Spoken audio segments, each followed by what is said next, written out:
Hi guys, chapter 7 in Detour of the Elephants. Um, this one should be interesting since we know that they were in danger before. Can they get away from the man in the green van? The tuk-tuk driver took the Aldens. Oh, this is called a new suspicion.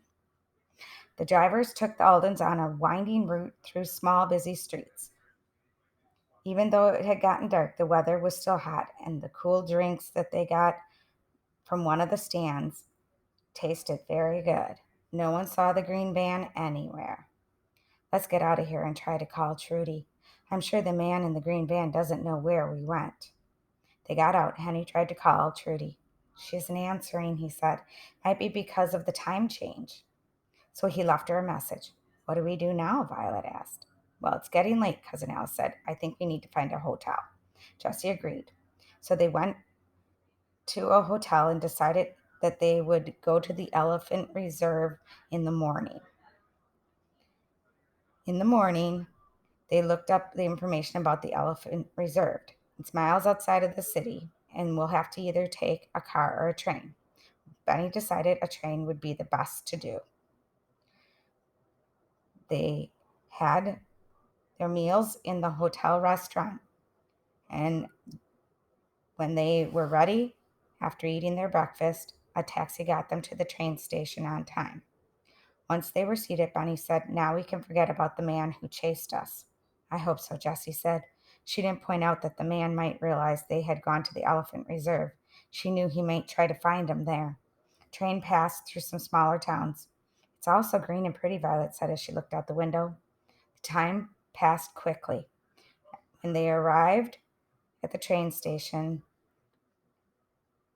to go to the elephant reserve, they took a tuk-tuk again.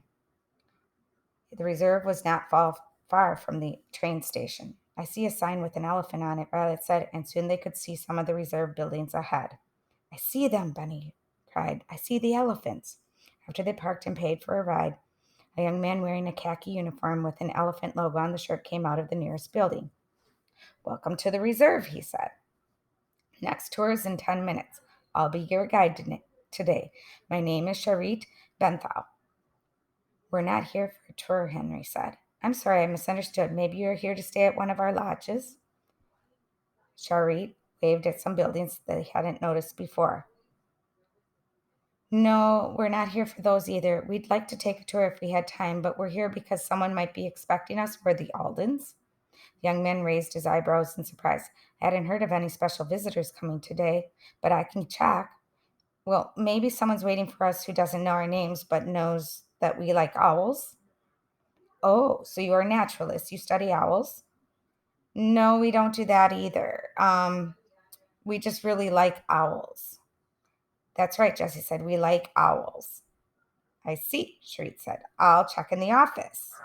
He came back a few minutes later. I'm sorry, no one's expecting anyone named Alden or anyone who works for owls or likes owls. But you're welcome to a tour to tour the reserve. Violet looked at the others and said, What do we do now? Thank you, Henry said to Sharit. I think we need a few minutes to figure out what we're doing next. That's fine. If you'd like to take a tour, meet me at the sign for the elephant kitchen, where we prepare food for them. They have special diets. Violet looked at the others. If no one here is expecting us, does that mean we weren't supposed to come to Thailand at all? No, we weren't. Somehow the Argents tricked us, Henry said. How do they know so much about what we're doing? Someone called Mary. How did they know who she was and how to call her? I think it could be Amelia or Mr. Garnet. They might be working for the Argents. Violet let out a gasp. No, it can't be Emilio. And Benny agreed. He's too nice, and he tells good jokes. Oh, I hope it's not him, Henry said, but he could be very good at pretending to be nice. I think Henry is right, Jessie said. Emilio and Mr. Garnet have always known where we would be when the Argents found us. They are the only ones besides Trudy, and we know Trudy wouldn't be working with the Argents. I think Tricia suspected one of them. That's why she's leaving us all these riddles and messages to not tell anyone. When we solve the riddles, only members of the Redimus Society should know where we are going. The Argents know too. That means either Emilio or Mr. Garnet is giving them information. But which one is it? Violet asked. That we'll have to figure out, Henry said. And we'll have to do it while we keep the rest of the artifacts safe, Jessie said. It's getting late, Cousin Els announced. We need to figure out what to do for tonight. Well, I guess we can see if they have rooms in these lodges. Benny looked excited. So we're going to be able to see the elephants after all? Yes, we can, Jessie said. Let's do that. That's a great plan. They found Charit and asked him about space in the lodge. He made a telephone call and reported there was a cabin available. Since it's getting late in the day, I can take you on a tour first, he offered. After that, you can check in. Everyone was eager to see the elephants. There are thousands of elephants in Thailand. Some live in the wild and some are in captivity. Elephants used to work in logging industry. They moved heavy logs that were cut down in areas where there weren't many roads. Now we are trying to preserve our forests and not cut down so many trees. That means there are so many elephants that do not need to work. They can't be released back into the wild, though. They can't take care of themselves after living in captivity, so now many of them are in elephant reserves like this one. We also rescue elephants that were used in small traveling circuses and for tourist rides in places where they were mistreated. Violet looked around. Do you have any baby elephants? Oh, we do. We have 3 calves right now. That's what we call a baby elephant. Just like baby cows, Benny said. Except these babies are bigger, aren't they? Oh, yes, Cherie said. They weigh 200 pounds when they are born. That's as much as some adult humans. One of our calves should be right over here, Benny pointed as Cherie pointed out. And then he called, Sari. A little elephant came trotting from behind some of the bushes. It's playing with a soccer ball, Violet said. The elephant pushed the soccer ball toward them with its trunk. As he came closer, 2 adult elephants followed at a distance. The young elephant seemed very happy, trotting and swinging its trunk. It came up to the gate of the small enclosure, which opened into the bigger area. Shriek opened the gate, and the elephant came through, pushing the soccer ball, walking right up to him. He raised its trunk up so it was resting on Sharit's shoulder. There they are. That's cute. One of the older elephants made a very loud bellowing sound. Benny and Suli jumped at the noise. What was that? Suli asked. That's called trumpeting. It's okay, Navan, Charit announced to that elephant.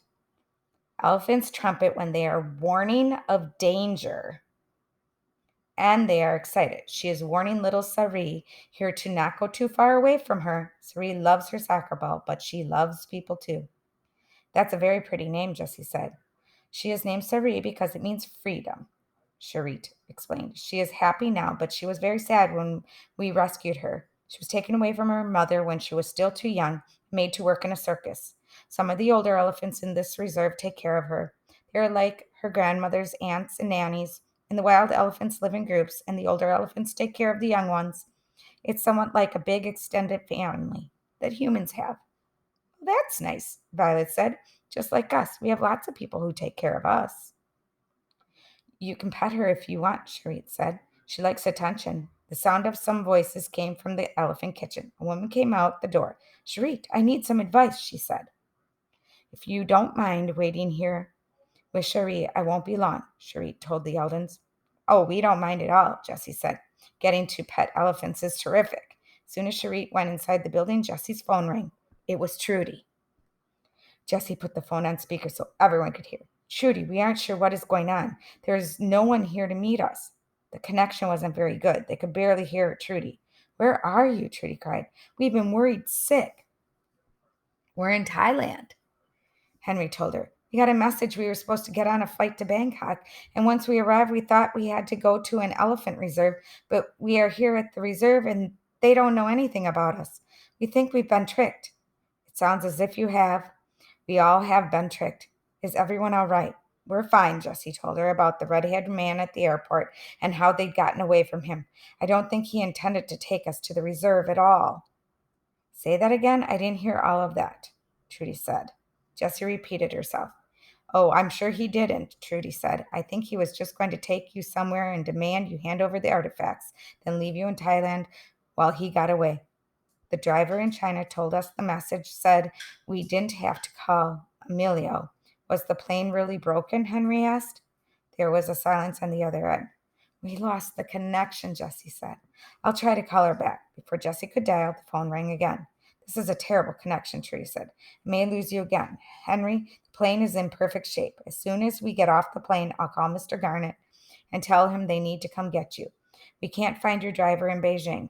That's why we had no idea where you'd gone. Her husband told us she'd been hired to drive someone to another city in China. We tried to call her, but she didn't answer her cell phone. Oh no, Jessie said. I hope she's all right. She was very nice. I'm sure she didn't know we'd been tricked either. We'll find her. Are your cousins still with you? Yes, we're all right, Cousin Al said. That's good. I'll make arrangements for somewhere for you to stay tonight until the Rodimus plane can get you. Oh, we have somewhere to stay, Jessie said. They have rooms here at the reserve. That's fine if that's where you'd like to stay. Oh, we would. Henry was about to tell her the suspicion about Emilio and Mr. Garnett when they got cut off again. Jessie tried to call her back, but there was no answer. We'll tell her when we get back to Bangkok, Jessie said. Maybe we can figure out a way to know which one is working for the Argents before then. Oh, I hope so, Violet gave a shudder. We have to get back on the plane with them. I don't want to be flown around by someone working for the Argents. Oh, well, it's a little bit scary still. They don't know who to trust. They're in a foreign country, and they really don't know where to go next.